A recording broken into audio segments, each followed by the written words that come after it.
একটা মহৎ কাজ করতে আছো। এরা তোমাদের সবাই টিম সদস্য?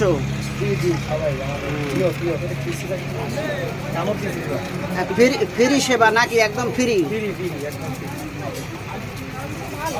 খাওয়া আমাকে খাওয়াবা না নাকি? অবশ্যই সবাইকে খাওয়াবো। তোমাদের স্কুলের স্টুডেন্ট না ওই এনএসএস এর পক্ষ থেকে? এনএসএস এর পক্ষ থেকে। খুব ভালো কাজ। NSS empower project. এরা আমাদের প্রজেক্টের সদস্য। আর আপনাদের প্রত্যেকটা সদস্য। এখানে আমাদের স্কুল ছাত্রছাত্রী থাকবে 15-20 জন, 10 জন ছেলে 10 জন মেয়ে, আর বাইরে থাকবে 5 জন ছেলে 5 জন মেয়ে। টোটাল আমরা 30 জন সদস্য নিয়ে আমাদের এই মানে ক্লাবটা গঠিত হয়। সেখানে সবাই তো আর থাকা মানে যাদের যাদের ইচ্ছা আছে এখানে এসে মানুষদের একটু খাওয়াবে, একটু স্যালাইন পানি খাওয়াবে, তারাই শুধু আসবে।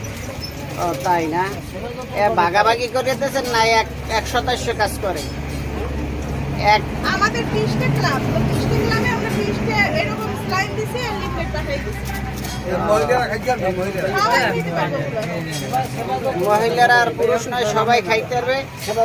এরা মানুষের সহায়তা এগিয়ে আসছে গরমের উদ্দেশ্যে। ধন্যবাদ জানাই এই টিমকে। মহিলারা হ্যাঁ।